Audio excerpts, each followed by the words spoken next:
think that looks so much better. I have no idea why that looks so much better, but that looks so much better. Okay. Michael asked me a little while ago about how do UFOs work. Now, of course, if you ask the average person, how do UFOs work? They're going to tell you, how the hell would I know? But I know.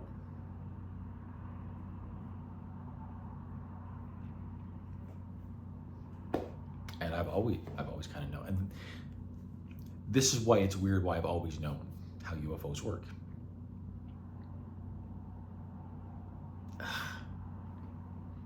I don't know. But,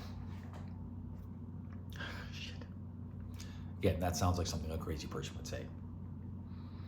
And maybe I keep trying to tell myself that as long as I question my sanity, then I'm not crazy. Right? Because there's that old thing of like, well, as long a crazy person doesn't know they're crazy. What I'm realizing is that my memories have been, I feel maybe like I'm a little bit like a Manchurian candidate. That's what it's feeling like right now, to be completely honest. Like, ideas been planted in my brain by perhaps non-human intelligence. I'm going full on, let's go full into it. I will not, for the next few minutes, I will not question my sanity. I will just say what it feels like. It feels like there's a non-zero chance that a non-human intelligence has been using me, potentially with my consent. Potentially with my consent. They've been using me to spread the knowledge that aliens are our friends and that they're not so bad.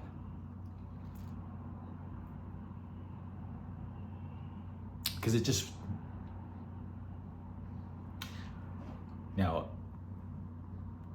full statement, I do have OCD. I sometimes, and I have this pattern recognition, pattern building. I can create patterns where there are none. Full thing. That is absolutely.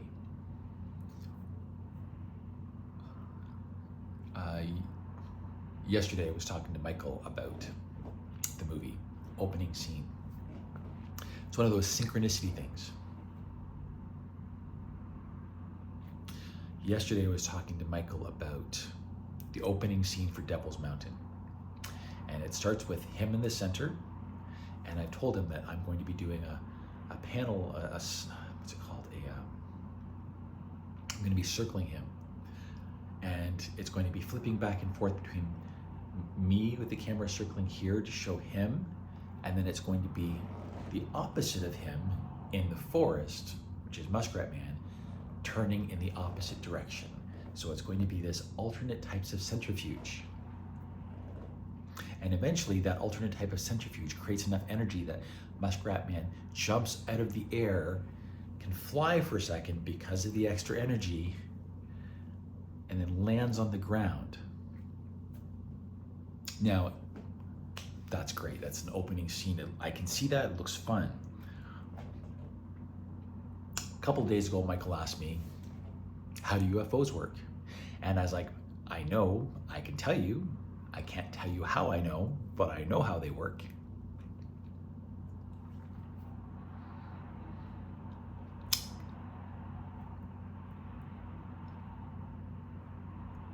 I think I'm really making light of it. Like, I can feel myself turning this into a bit. Like, I'm not really being myself.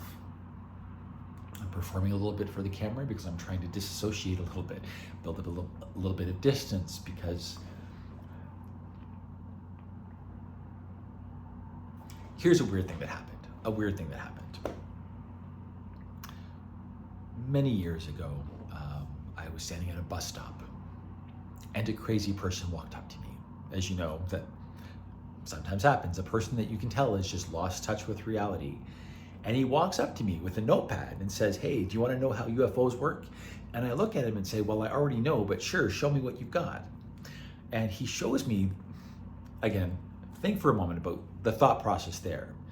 Because at that point, and still today, I'm not willing to admit that I've seen UFOs,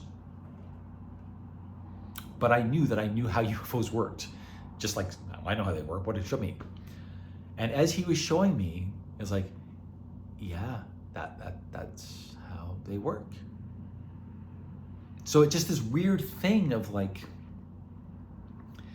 when thoughts that you thought were your own appear in somebody else's head, it's like, what the fuck is happening? Like, it's something like, I thought that was just my thought, but it's not. And it was like pretty specific. And this guy was, that guy was what I really hope not to be, because he was like, hadn't bathed in like a couple of months, was itchy, scratchy, like you could just tell that he was no longer in touch with our reality. And I don't want that. I don't want to be that guy. But I don't like ignoring evidence. So like when something happens and it looks weird, I'm just recording it. Maybe no one will ever see this, Joseph, just record it. Okay. The thing is, like, I kind of forgot how UFOs work. I used to know, and I remember, can I say that? I remember that I used to know, but I had forgotten it. Does that make, I don't know if that makes any sense, but it's like I was aware that I had forgotten something. And then I was reminded just before doing these rambling videos, I was watching The Lost Century, Dr. Stephen Greer documentary about free energy, and related to how UFOs work in the torsion. And it's the spinning this way and then the spinning this way.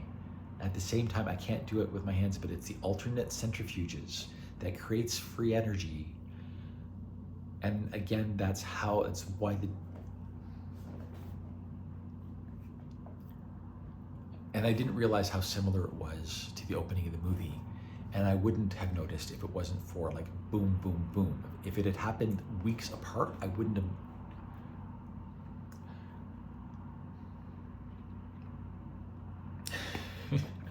I was just thinking about Shirley MacLaine, because like one of the biggest inspirations in my life was Shirley MacLaine.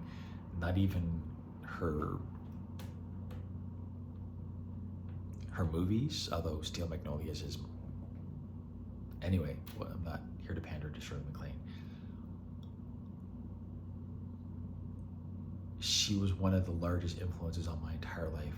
Her books, her writing, and her journey, just talking about her journey. And I remember thinking she had the coolest job in the world, because she could just work for like a few months a year, and then she could travel and see so many things, and she got to be different people. And I think she had the most amazing life. And I remember reading her books, wanting to be like that.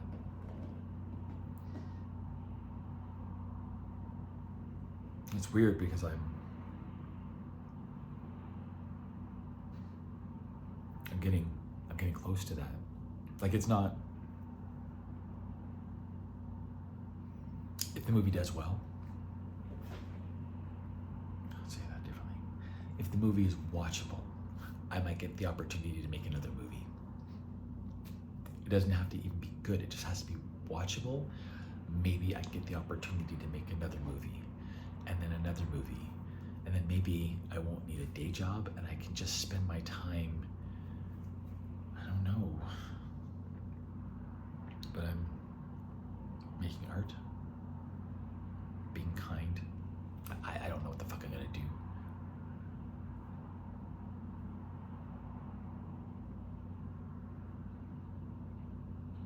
Life is getting weirder, and that's why I thought about Shirley MacLaine. rambling back.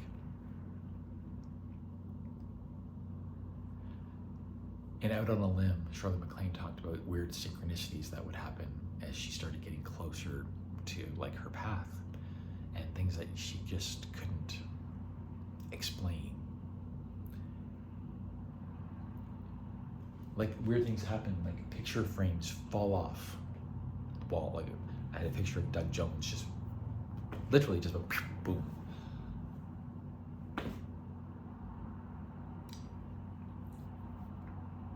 The psychic reading that I had a little while ago was a little hard to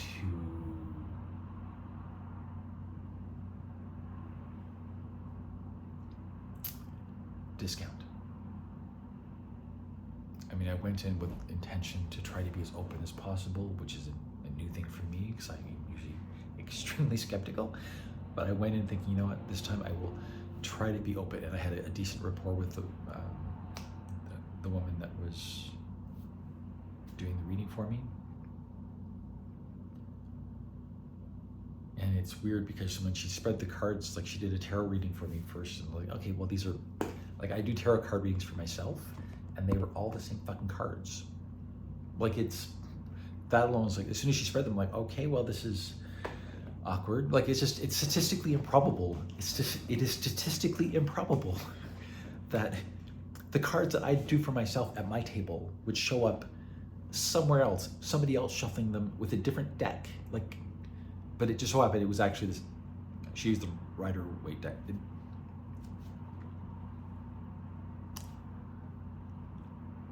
It doesn't matter. It just was statistically improbable that if I went to a psychic fair, I would just so happen to choose the one psychic using the same tarot deck that I use, and she pulled the same cards that I pull when I did the reading myself. That's mathematically not mathy, right? That's not mathy. But then she, I've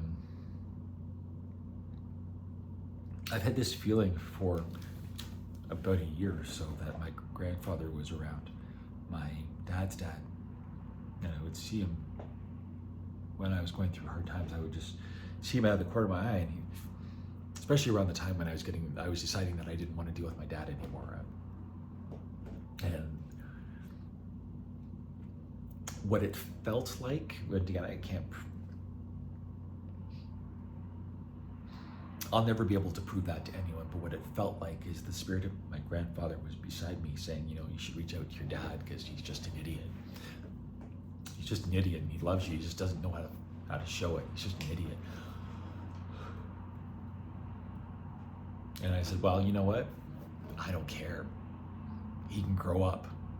I don't have to be the adult all the time because I'm tired of being the biggest adult in the room I'm just tired of being the biggest adult all the time. If he can't show up, then okay, then he can die, and then maybe once he dies, we'll have a decent conversation. Because anything I have to say to my dad, he will not hear now. He doesn't care.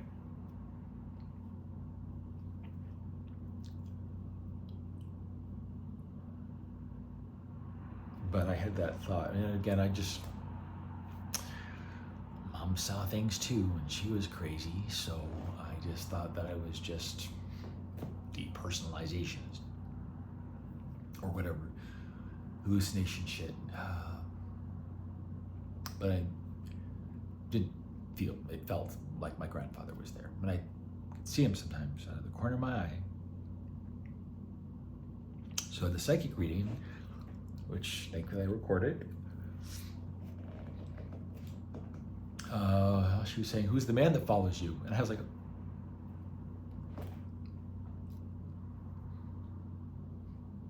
which again, that's the thing, like maybe that's lucky guess, right? She could have said, who's the person that follows, who's the woman that follows you? And again, I recorded it. She said, who's the person that follows you? And my eyes were like, I'm sure there was an expression because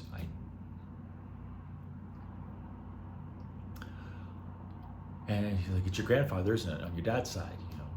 She said, he died of a heart attack, something with the heart. I'm like, and he said that he's this is the part I tried to stay open for, but as soon as it started, I got really emotional. And she's like, he's often standing beside you with his hand on your shoulder, and he just wants you to know that he's really proud of you. And then she's like, he says your dad's an idiot. And it's just one of those moments when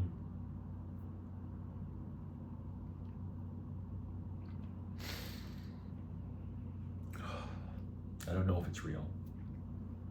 I don't know if she's just a really good guesser. Sure. But yeah, she said she really liked him. So he was really funny. Yeah, he was really proud of me. And he said, again, it's recorded. She said, I think, your dad, just know, your dad doesn't know how to be proud of you or something like that, but I'm proud of you.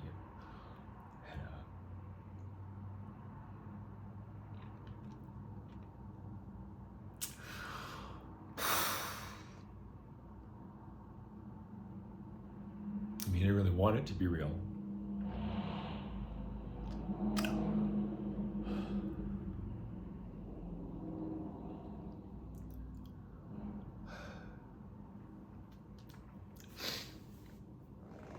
I never will be able to prove anyone. The psychic can't even fully convince me. But again, she's just, even though what she was doing is confirming, she was confirming conversations I've had with my dead grandfather. Which would then mean that I'm able to see and communicate with dead people.